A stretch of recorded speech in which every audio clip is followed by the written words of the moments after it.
तो हेलो दोस्तों, आप लोगों का फिर से स्वागत है क्लास 12 मैथ लवर चैनल में। तो ये देखिए प्रश्नावली 6.3 हमारी चल रही थी। पिछले के लेक्चर में हम प्रश्न 12 तक हल करवा दिए थे। अब ये देखिए प्रश्न नंबर 13 और 14 में हमारी देखिए 5 सवालें हैं जो एक दूसरे पे आधारित है। तो इसमें का मैं एक दो बता दूंगा, जो बचेगा आप लोग खुद से कर लीजिएगा। तो अब देखिए पहला नंबर सवाल ये यानी 13। देखिए वक्र एक्स स्क्वायर बराबर 4 प्लस वाई स्क्वायर बटे 16 बराबर 1 पर उन बिंदुओं को ज्ञात कीजिए जिन पर स्पर्श रेखाएं एक्स के समांतर हो और दूसरा वाई के समांतर है। तो देखिए ऐसा सवाल मैं एग्जाम्पल में बता दिया हूं, तो फिर भी आइए इसको हम लगाते हैं। तो यहाँ से हो जाएगा 13 नंबर सवाल। ठीक, यहाँ पे लिखेंगे हम हल। हल लिख लिए और दिया दिया है वक्र का समीकरण। वक्र का समीकरण वक्र का समीकरण दिया है एक्स स्क्वायर बटे 4 प्लस वाई स्क्वायर बटे 16 बराबर 1। इसका एक्स के रिस्पेक्ट में दोनों तरफ करेंगे डिफरेंशिएशन, तो पावर आगे पावर में से एक कम यानी 2x बटे 4 हो जाएगा प्लस 1/16। ये तो 16 कांस्टेंट है जिसको बाहर निकालिए। इसमें भी करेंगे तो पावर आगे पावर में से एक कम बटे 16। और ये y है, x नहीं है, y है। अगर x रहता तो उसका भी एक हो जाता, लेकिन y है तो y का करेंगे तो dy बटे dx हो जाएगा और 1 कांस्टेंट का 0। अब x वाले को इधर पक्षांतर कर देंगे तो 2i बटे 16 ये हो जाएगा dy बटे dx। और ये प्लस में है तो इधर आ जाएगा -2x बटे ये हो जाएगा हमारा कितना 4 हो जाएगा। ठीक है ना।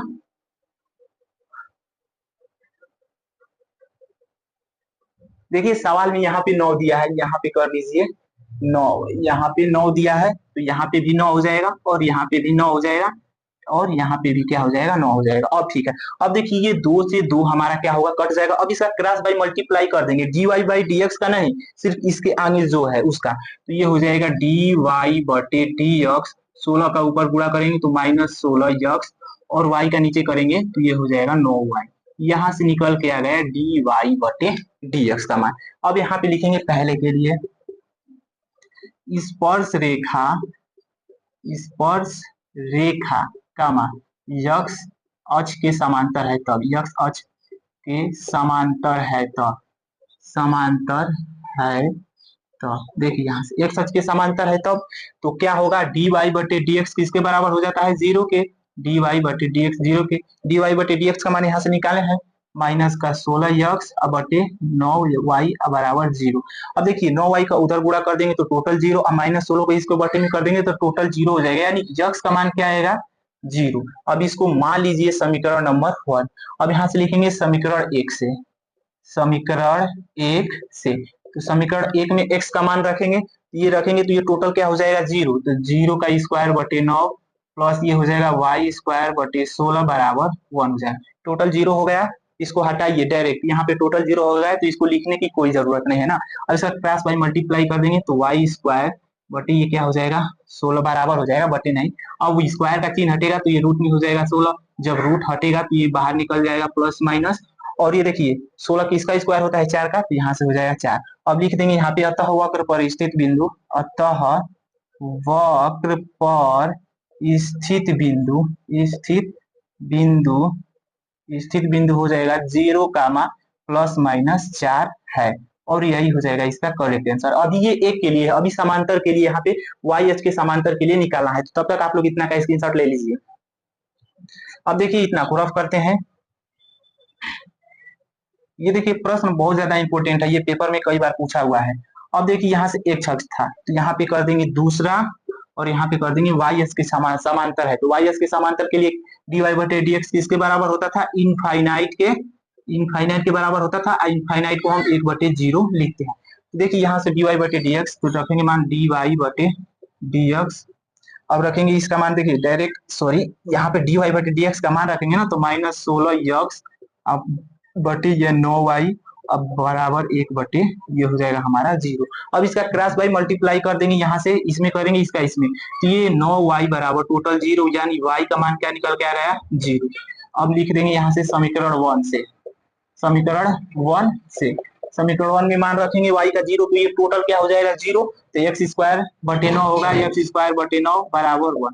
9 को उधर पक्षांतर कर देंगे एक्स स्क्वायर बराबर 9। अब एक्स स्क्वायर का चिन्ह हटेगा तो ये √9 हो जाएगा। 9 किसका स्क्वायर होता है 3 का स्क्वायर होता है, तो एक्स बराबर हो जाएगा +-3। अब लिखेंगे अतः वक्र पर स्थित बिंदु, अतः वक्र पर स्थित बिंदु +-3, 0 है, और यही हो जाएगा इसका करेक्ट आंसर। अब हमारी सवाल 13 नंबर जाके कंप्लीट हो गई। तो ठीक है, इसका स्क्रीनशॉट ले लीजिए। अब देखिए इसको भी रफ करते हैं।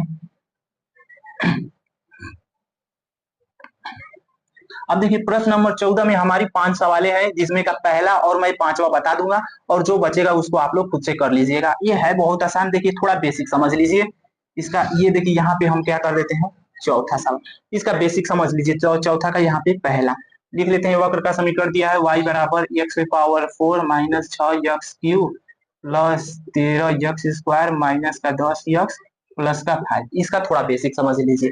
जब कहे यहाँ पे देखिए दिए वक्रों पर निर्दिष्ट बिंदुओं पर स्पर्श रेखा और अभिलंब के समीकरण, यानी स्पर्श रेखा के लिए क्या फार्मूला होगा, स्पर्श रेखा के लिए dy/dx का मान निकालेंगे, और स्पर्श रेखा का हो जाएगा फार्मूला y माइनस y1। आइए dy/dx m के बराबर होता है, तो इसको m x माइनस x1 इतना हो जाएगा। तो स्पर्श रेखा का समीकरण निकल के आ गया। अब पारी आई कि अभिलंब रेखा की, तो इसके लिए हो जाएगा, देखिए हम निकालेंगे -1/m का मान निकालेंगे, और इसके लिए y माइनस y1, और ये -1/m और x माइनस x1, ये है अभिलंब के लिए। तो ये देखिए स्पर्श रेखा का समीकरण निकालेंगे इन दोनों का मान निकाल के, और ये अभिलंब का समीकरण निकालेंगे। तो आइए हम सवाल को पढ़ेंगे, तब आप लोगों का समझ में आएगा। ये सब मैं बेसिक में पढ़ा दिया हूँ। तो देखिए पहले इसका हम क्या करेंगे, एक बार डिफरेंशिएशन x के रिस्पेक्ट में, तो y का हो जाएगा dy/dx। अब देखिए इसका पावर आगे आ जाएगा, पावर में से एक कम। अब देखिए 6 कांस्टेंट को आगे रखेंगे, लेकिन पावर आगे आएगा 3, तो 6 में 3 का गुणा होगा 18, पावर में से एक कम x² प्लस। अब 13 को कांस्टेंट को बाहर रखेंगे, लेकिन x² है तो पावर आगे आएगा, 13 दूना के 26 हो जाएगा, और इसमें से एक कम तो x हो जाएगा माइनस। 10 को कांस्टेंट रखेंगे, और x खुद ही है तो इसका 1 हो जाएगा, और ये कांस्टेंट है तो इसका 0 हो गया। यहाँ से निकल के आ गया dy/dx मान, ये किसके बराबर होता है, m के। अब यहाँ से हम निकाल लेते हैं, ये तो हो गया किसके लिए, अभिलंब रेखा का समीकरण निकालने के लिए नहीं है, स्पर्श रेखा के लिए। अब अभिलंब का कैसे निकलेगा, तो यहाँ से देखिए अभिलंब की प्रवणता, अभिलंब की प्रवणता -1/m कितना होता है, तो यहाँ से देखिए -1/m, लेकिन ये किस बिंदु पे का है, बिंदु का मान रखेंगे ना, यहाँ से हो जाएगा dy/dx। बिंदु दिया है 0,5 पर, तो x का मान 0 रखेंगे, तो टोटल 0 माइनस 0 प्लस 0 माइनस का क्या हो जाएगा 10। अब इसको हल करने पर इसका मान क्या आ गया, माइनस का 10, यानी m का मान निकल के आ गया माइनस का 10। अब इसका निकालेंगे अभिलंब की प्रवणता, तो -1/-10, इसको कटा देंगे, तो अभिलंब की प्रवणता कितनी निकल के आ गई, 1/10। तो अब हम निकालते हैं स्पर्श रेखा का समीकरण। देखिए यहाँ से लिखते हैं यहाँ पे लिखेंगे इसलिए बिंदु 0,5 पर स्पर्श रेखा का समीकरण, स्पर्श रेखा का समीकरण, तो क्या फार्मूला होता है, y माइनस y1 बराबर M into x minus x1। ये तो x1 का मान है, ये y1 का मान है, और m का मान यहाँ से हम निकाले हैं। स्पर्श रेखा के लिए माइनस का 10 हो जाएगा, तो y माइनस y1 का 5, और इसका हो जाएगा माइनस का 10, और x माइनस 0 हो जाएगा। ठीक है, अब देखिए अब इतना को गुणा कर देंगे उसमें, तो y माइनस का 5, अब -10 में x करेंगे माइनस का 10, और ये -0 10x हो जाएगा, और ये माइनस क्या हो जाएगा हमारा 0 हो जाएगा। अब ये माइनस में है तो इसको इधर लेकर आएंगे, तो ये प्लस में हो जाएगा, तो ये हो जाएगा 10x प्लस y माइनस का 5 बराबर 0, और यही हो जाएगा इसका करेक्ट आंसर, यानी स्पर्श रेखा का ये समीकरण हो गया। अब यहाँ से निकालेंगे, इसलिए बिंदु 0,5 पर अभिलंब का समीकरण, अभिलंब का यहाँ से हो जाएगा का समीकरण। देखिए ऐसा सवाल मैं बता दिया हूँ, इसलिए इसको जल्दी जल्दी बता रहा हूँ। y माइनस y1, तो y माइनस y1 के जगह पे 5 है, अब -1/m यहाँ पे रहता है, m की जगह पे क्या हो जाएगा -1/m। अभिलंब का समीकरण जब निकालेंगे तब ना, देखिए इसको भी एक बार हम फॉर्मूला रख देते हैं, नहीं तो आप कंफ्यूज हो जाएंगे। y माइनस y1 बराबर -1/m x माइनस x1। अब ठीक है, ये अभिलंब रेखा का समीकरण निकालने के लिए फॉर्मूला है। तो y माइनस का 5 इसका निकालेंगे, तो 1/10 आया है। इसका मान देखिए यहाँ पे निकाला है, तो 1/10 आया है, और ये हो जाएगा x माइनस का 0। अब इसको देखिए 10 का इधर क्या कर देंगे हम, गुणा कर देंगे, तो ये हो जाएगा 10y माइनस का 50, और ये हो जाएगा देखिए टोटल तो हमारा x ही होगा, लेकिन x को इधर पक्षांतर नहीं करेंगे, यहाँ पे x रहने दीजिए। अब ये जितना है इसको x के इधर हम क्या कर देंगे, पक्षांतर कर देंगे। तो देखिए इधर साफ से हम लिख लेते हैं x माइनस का 10y प्लस का 50 बराबर 0। ये हो जाएगा अभिलंब का समीकरण, और यही हो जाएगा इन दोनों का करेक्ट आंसर। तो उम्मीद करते हैं कि समझ में आ गया हो। कुछ नहीं करना है, बस आप लोगों को स्पर्श रेखा का प्रवणता और अभिलंब का प्रवणता निकाल लेना है, और बिंदु इतना पर स्पर्श रेखा की प्रवणता कहे तो फार्मूला तो वही रहेगा, बस यहाँ पे m हो जाएगा, और अभिलंब की बात कहे तो -1/m हो जाएगा, फार्मूला सब वही रहेगा। ठीक है, स्क्रीनशॉट ले लीजिए। इसका एक मैं और बता देता हूँ सवाल। अब देखिए इसको भी रफ करते हैं, नहीं समझ में आएगा मतलब नहीं लगेगा तो कमेंट कीजिएगा, मैं फिर से इन सबको सवालों को बता दूंगा। देखिए अब डायरेक्ट हम 5वें नंबर को बताते हैं, क्योंकि ये साइन कॉस में दिया है ना, इसको भी मैं ऐसा सवाल मैं एग्जांपल में बता दिया हूँ, लेकिन फिर भी बता दे रहा हूँ। देखिए यहाँ से अब ये हमारा हो जाएगा 5वां नंबर सवाल। ठीक, दिया है x बराबर cos t और y बराबर sin t। जल्दी जल्दी लगा रहे हैं क्योंकि ऐसा मैं सवाल बता दिया हूँ। इसका करेंगे, ये t है तो t के रिस्पेक्ट में करेंगे तो dx बटे dt, और cos t का डिफरेंशिएशन माइनस का sin t, ये हो जाएगा dy बटे dt, और sin t का हो जाएगा cos यहाँ से t। इन दोनों से हमको निकालना है dy बटे dx का मान, तो यहाँ से करेंगे dy बटे dx।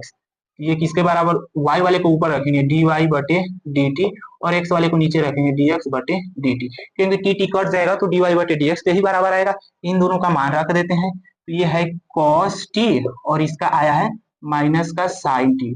cos t बटे sin t किसका फॉर्मूला होता है, cot t का, तो हो जाएगा कितना, माइनस का cot, यहाँ पे t हो जाएगा। लेकिन ये कितना के लिए दिया है, t बराबर π/4 के लिए, तो यहाँ पे रखेंगे dy बटे dx, t बराबर दिया है π/4, यानी माइनस का cot t के जगह पे रखेंगे π/4।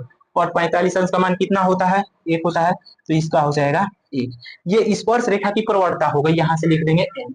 अब निकालेंगे, नीचे लिख देंगे अभिलंब की प्रवणता, अभिलंब अभिलंब की प्रवणता, अभिलंब की प्रवणता माइनस का 1/m, तो -1 रहेगा, m का मान आया ये -1 कट जाएगा, तो अभिलंब की प्रवणता कितना आ गई, 1, और स्पर्श रेखा की प्रवणता माइनस का 1। तो निकालेंगे यहाँ से, देखिए पहले हम x y का मान निकाल लेते हैं, तो यहाँ से x बराबर cos t का मान दिया है π/4, तो यहाँ से रखेंगे π/4।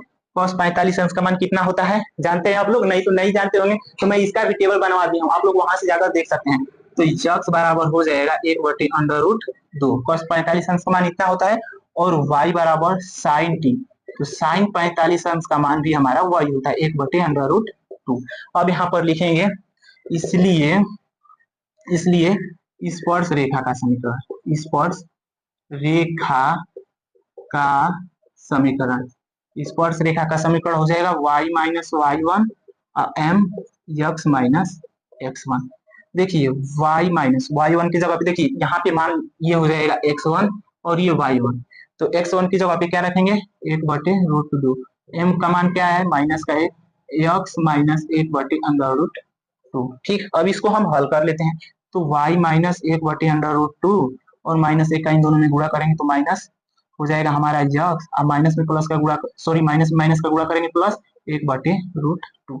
अब देखिए ये माइनस को उधर पक्षांतर कर देंगे, इस माइनस को इधर, तो हो जाएगा x plus y 1/2 under root में रहेगा, प्लस 1/√2। अब इतना को हम देखिए इधर हल कर लेते हैं, 1/√2 प्लस 1/√2, इसको हल करेंगे तो हो जाएगा हमारा 2/√2।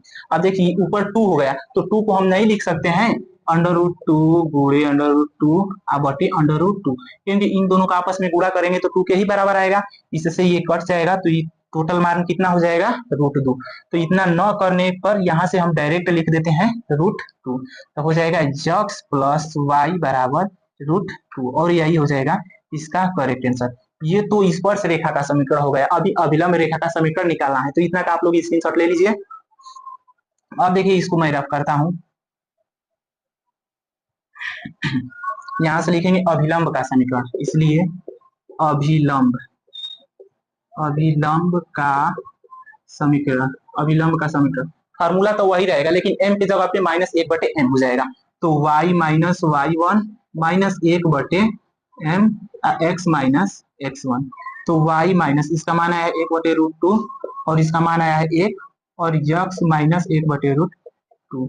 अब इसको हल कर देंगे, y माइनस एक बटे रूट टू, अब गुणा भी करेंगे तो y होगा, क्योंकि एक में करेंगे एक माइनस यक्स माइनस एक बटे अंडर रूट टू, इतना हो जाएगा।